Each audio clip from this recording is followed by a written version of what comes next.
Welcome back, and now for the news in detail. We start a news bulletin from Brazil, which has recorded 602 deaths overnight from COVID-19, raising the toll to nearly 65,000 with over 1.6 million cases.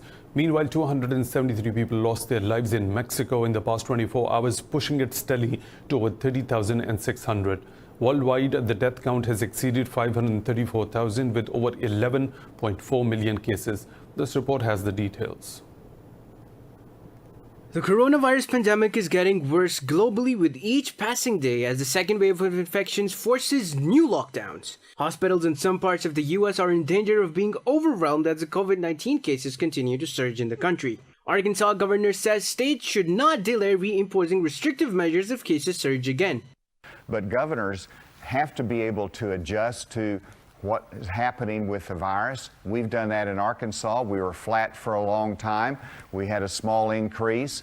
We went back down, and now you see it going back up. And we're responding to that. That's what governors do. That's what we have to do. After 4 months of closure, the Louvre Museum in the heart of Paris is set to reopen today. Saudi Arabia has announced new health protocols for this year's Hajj, which will only be open to domestic pilgrims. Touching the Kaaba will be banned, and a social distancing space of 1.5 meters enforced during mass prayers and while circling the Kaaba. Touching the Kaaba will be banned, and a social distancing space of 1.5 meters enforced during mass prayers and while circling the Kaaba. Meanwhile, the border between Australia's states of Victoria and New South Wales will be closed at midnight for the first time in a century.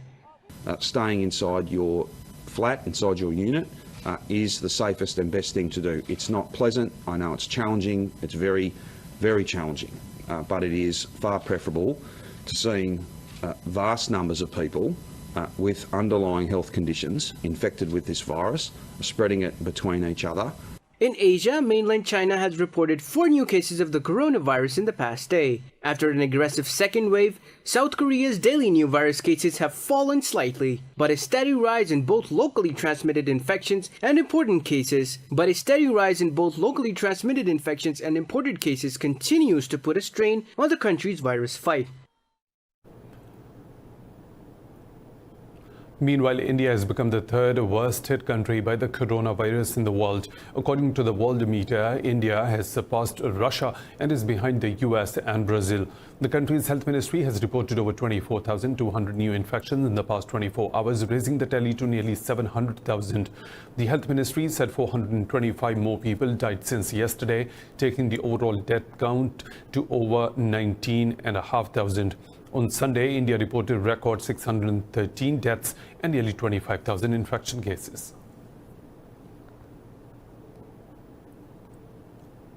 Moreover, in Pakistan, 50 more people have died of COVID-19 in the past 24 hours, taking the toll to 4,762. The health ministry says 3,344 new cases were detected, with the tally crossing 231,000. Officials say nearly 132,000 people have recovered from the virus across the country, while more than 2,400 are critically ill. The province of Sindh is badly hit by the virus with nearly 95,000 infections. Punjab has reported nearly 82,000 cases. In northwestern province, Khyber Pakhtunkhwa, the tally of patients is over 28,000, while there are nearly 11,000 cases in Balochistan. The capital city Islamabad has reported more than 13,000 cases, while Azad, Jammu and Kashmir and Gilgit-Baltistan have over 2,900 cases. Pakistan has summoned a senior Indian diplomat to register protest over the ceasefire violations along the line of control. In a statement, the Foreign Office said unprovoked fighting by the Indian troops seriously wounded 5 civilians in the Nikyal sector. A Foreign Office spokesperson said New Delhi is continuously targeting civilian population across the line of control.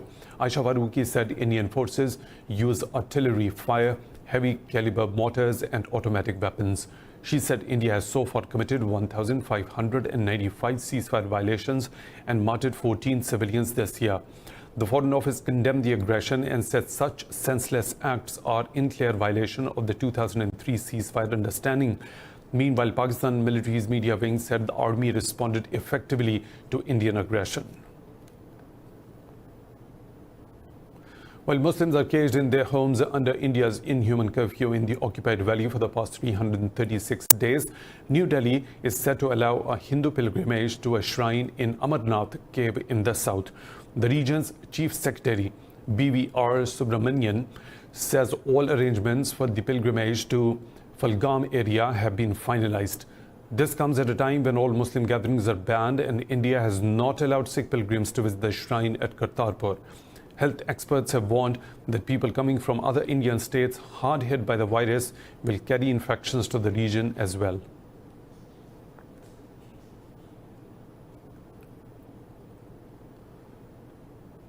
Kabul is hosting a virtual international conference on the Afghan peace process today. Representatives from 19 countries as well as international organizations are participating in the event. Officials from the US, Russia, China, Pakistan, Iran, Qatar and other countries in the region are expected to attend the meeting. Officials said the meeting will be hosted by Afghanistan's acting Foreign Affairs Minister Mohammad Hanif Atmar. Yesterday, presidential spokesman said Kabul is committed to start the intra-Afghan negotiations as soon as possible to ensure peace and stability.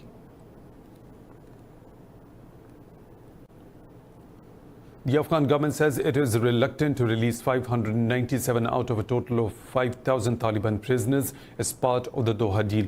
A key confidence-building measure, the prisoners' release remain a bottleneck to kickstart the intra-Afghan negotiations. Head of Prisoners' Release Affairs, Ahmed Rashid Totakhel, says these individuals are accused of dreadful crimes and moral issues. Totakhel said they included individuals charged with murder, rape and other crimes of serious nature. Rejecting Kabul's stance, the Taliban say the government is violating the Doha Pact by punishing individuals arrested on charges of just being a Taliban member. So far, 4,015 Taliban prisoners have been released. Palestinian President Mahmoud Abbas has told the German Chancellor that he is ready for the UN-led negotiations with Israel. In a phone call with Angela Merkel, President Abbas discussed the latest regional developments, particularly Israeli plans to annex the occupied West Bank. Abbas congratulated Merkel on Germany's assumption of the presidency of the European Union and the UN Security Council. He thanked Merkel for supporting Palestine's stance with regard to the annexation of occupied territories. Yesterday, the Palestine Liberation Organization said it is seeking to build an international coalition to block the annexation plan. The body's Secretary General Saib Erekat said the coalition will aim to hold Israel accountable if it goes ahead with the occupation.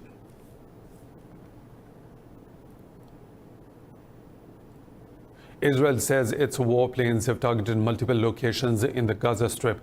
The Israeli Defense Ministry says it struck Hamas infrastructure and military posts in retaliation to rocket fire. No casualties have been reported so far, while no Palestinian faction has claimed the responsibility for firing the rockets towards Israel. Meanwhile, Israel has launched a new spy satellite that it said would provide high-quality surveillance for its military and intelligence.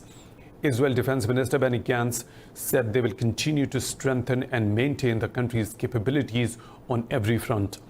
Tensions are on the rise again between Israel and Hamas over Israeli Prime Minister Benjamin Netanyahu's plan to annex the occupied West Bank.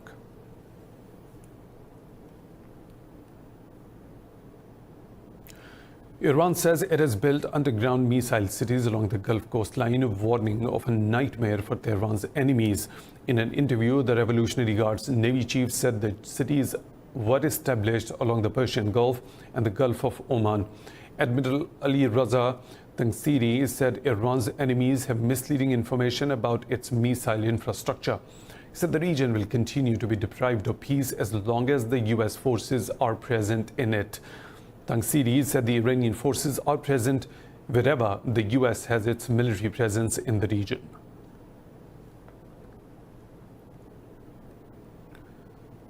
Turkey says it has killed 2 militants of the Kurdistan Workers Party in northern Syria. The defense ministry says the fighters were killed during Operation Peace Spring. It said the militants were killed near Turkey's southern border. The ministry said it will not stop the operations against militants in the region. Since 2016, Turkey has launched a trio of operations across its border into northern Syria. Ankara holds a fighter group responsible for the deaths of some 40,000 people in a 30-year terror campaign. Beijing has accused Washington of deliberately sending its naval ships to the South China Sea to flex its muscles. For the first time in 6 years, 2 U.S. Navy aircraft carriers are in the sea, the latest show of military might from Washington. The U.S. carriers arrived in the region today as China wrapped up its own set of naval exercises in the area. The U.S. Navy said the Nimitz and Ronald Reagan strike groups conducted several exercises to strengthen war-fighting readiness. In a press briefing, China's Foreign Ministry spokesperson Zhao Lijian accused the U.S. of trying to drive a wedge between the regional countries. Beijing claims 90% of the energy-rich waters, but Brunei, Malaysia, the Philippines, Taiwan and Vietnam also lay partial claims.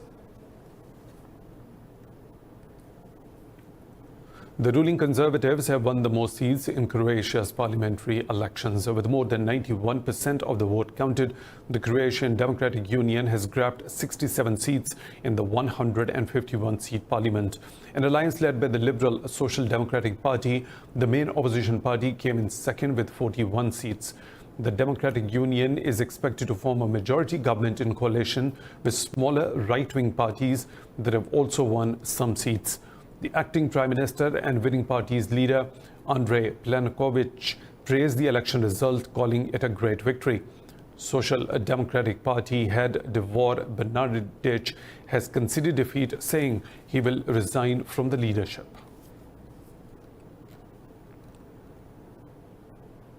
In Nigeria, 21 people are feared dead after an overloaded boat capsized in east-central Benue River. Police said 2 people have been rescued while the search for possible survivors is underway. It said the vessel with 23 on board sank midstream while sailing towards Makurdi city. Officials say the victims were identified as members of a local church who were going to attend a conference. The incident occurred 2 days after 21 people, including the captain of ferry.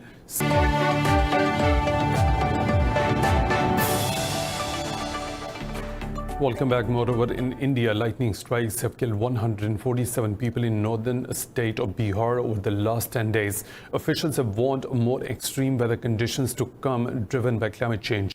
They said this year's toll in Bihar has already surpassed the total number of deaths recorded annually for the state over the past few years. Last year, 170 people were killed in lightning strikes during the monsoon period. Bihar's disaster management minister said rising temperatures due to climate change are to blame for the increasing lightning strikes. The official said 25 people died on Saturday. The Indian Met Department has warned of more lightning in the next 48 hours.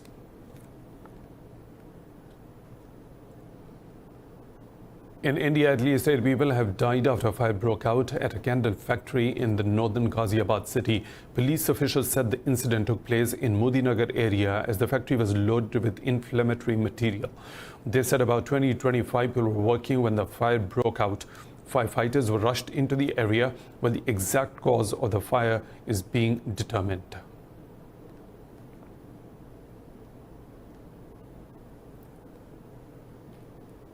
In Japan, the death toll from the torrential rains in the southwestern island of Kyushu has risen to 44.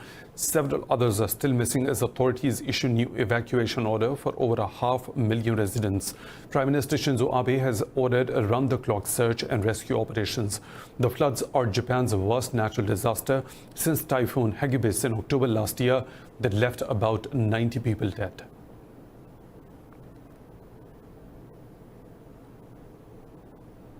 Italy has given permission for 180 migrants rescued from the Mediterranean to disembark from a charity-run ship.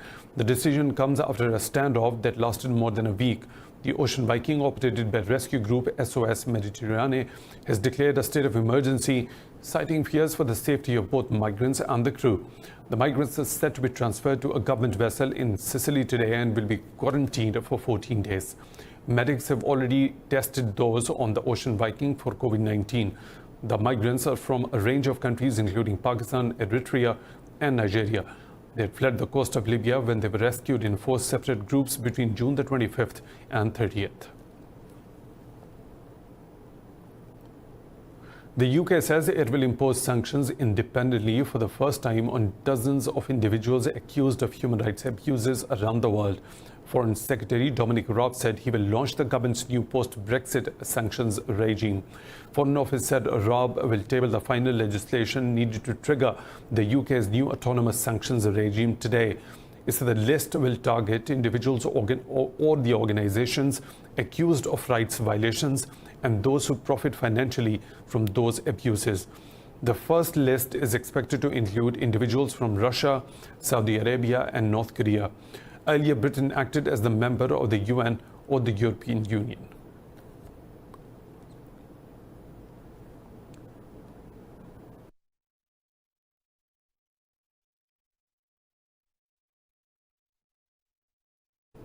In Brazil, increased deforestation and fires are main threats to the Amazon rainforest. The experts fear that the double danger can diminish trees on thousands of acres. Details in this report.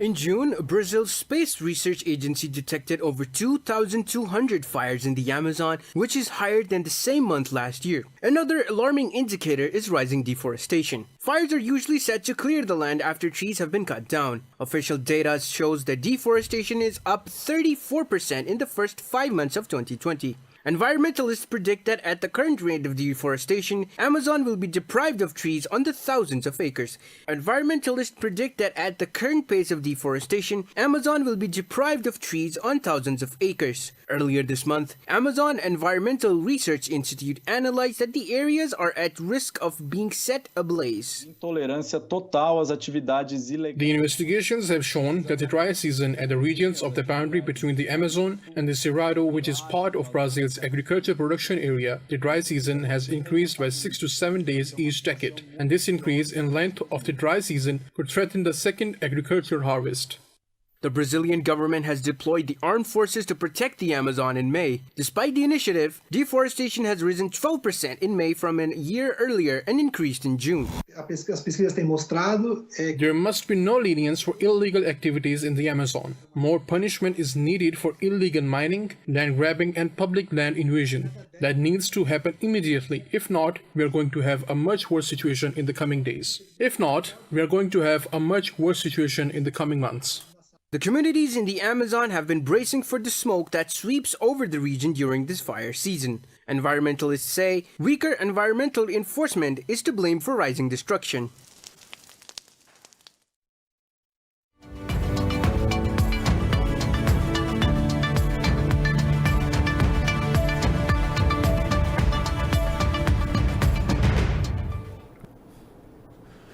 European markets have bounced as investors focus on the prospect of economic recovery and progress on potential coronavirus drugs. Stocks in Europe look set to follow the trend set in Asia overnight as some mainland Chinese stocks surged more than 4%. The pan-European stock 600 has so far added over 1.5% in early trade, with banks jumping over 4% to lead gains. Germany's DAX is up by 1.5%. London's FTSE has gained nearly 2%, while France's CAC 42 has climbed 1.5%.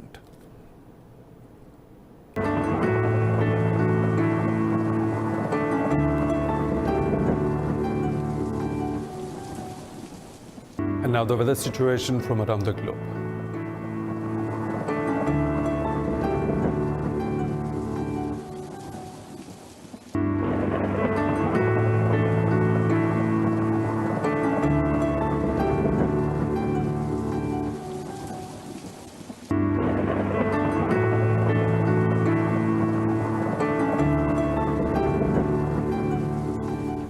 And that's all for now. For the latest updates, you can follow us on social media at Indus News.